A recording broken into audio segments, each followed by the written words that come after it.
What's up, guys? So today I'll be showing you guys how to remove the front paneling on the Rev Gen 4 chassis. Alright, so we're going to pull it in the garage and we're going to be showing you guys the proper procedures how to remove it.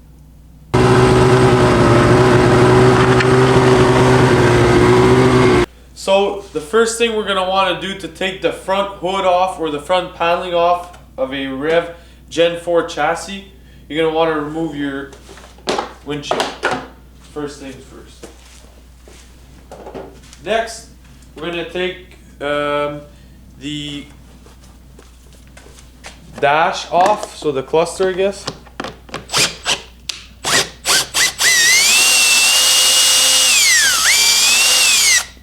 You have two Torx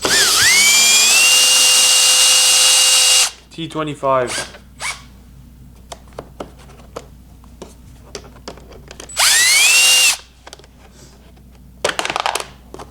Alright, so this is going to pop up. There's grommets on the back. You're going to have to push it backwards. You're going to want to unclip your dash, just like that. Put it in a secure spot.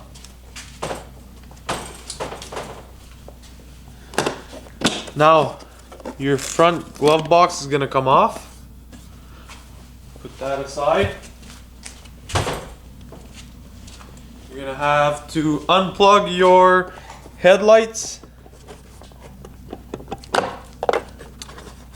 You have two plugs for your headlights. Then you have a plug on the bottom here. Just like that.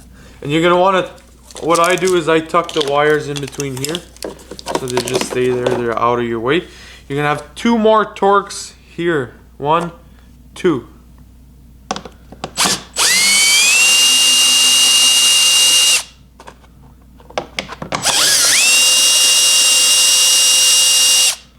Alright, so now we can remove our side paneling.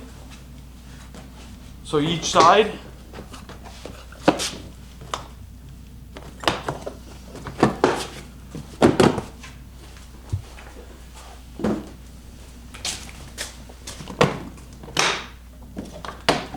So this will help us because we have to access the Phillips screw that holds the airbox in between the clutch and our oil tank.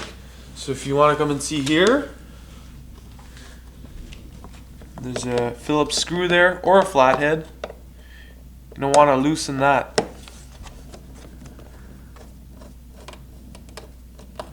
That's going to let you pull the whole thing off.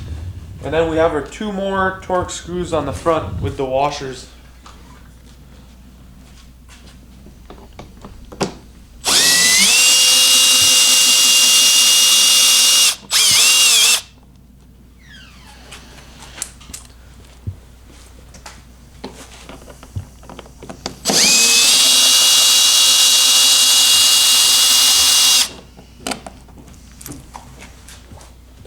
So now I should just be able to pull on it.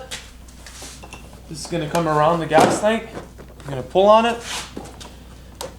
There we go. You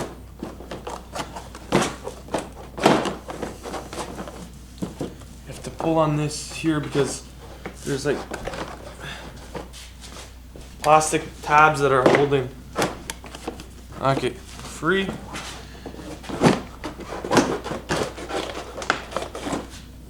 Giving me some trouble, but the airbox is still holding on. So make sure to loosen your Phillips screw as much as you can, because or else the plastic from the or the rubber from the airbox is gonna want to come with it. So now you can just pull on it. Make sure this clears it each side. It's just gonna fall. There you go.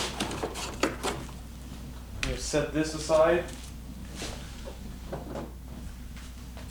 So basically this is how you remove your hood on your Rev Gen 4 chassis. It's pretty basic. You have your 6 Torx screws to remove. The 2 in the front have the washers. And you have your 2 more up here and the 2 on your gauge cluster. Okay. So guys, if ever you want to do maintenance on this is why I'm showing you guys how to remove the hood. Because let's say you want to work on the exhaust. You got two exhaust clamps here that are holding, I guess, the heat shield. Just remove that. If you want to remove your exhaust, you have two springs. We used to have 4. You only put 2 now. You have your sensor in the back. You have a screw on the back as well. And then it goes into a grommet. So, yeah. And if you want to do the maintenance on your motor, but which is most likely not to happen because it's an E-Tech, but it will happen eventually. It's all accessible right there.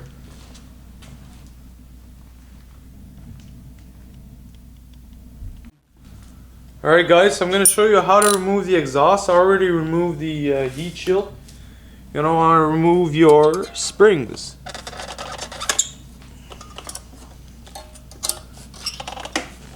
There you go, you have 2 of them. Now we have a 10mm screw with a spring on it. Right down here.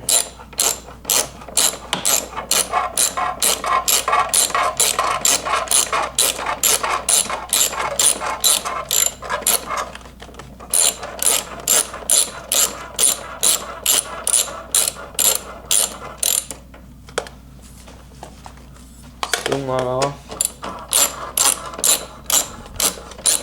You may need to grab a wrench to take your sensor off your exhaust.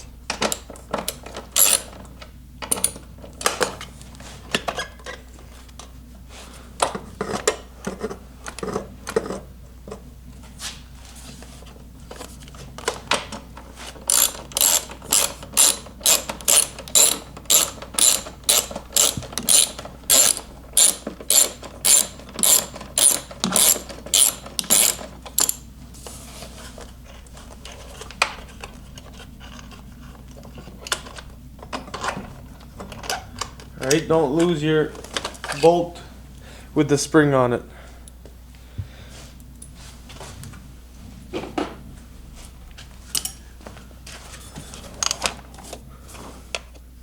Don't lose the rubber grommet as well.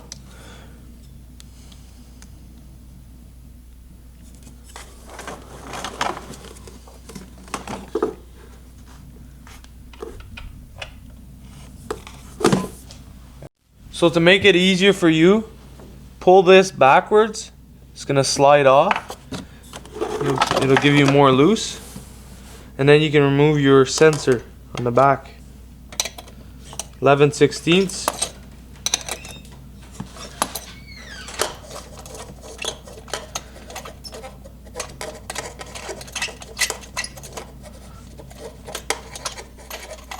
So don't lose your ring, whatever you do. There's an old, well, it's like the lock washer I meant. So we'll just set it down right here.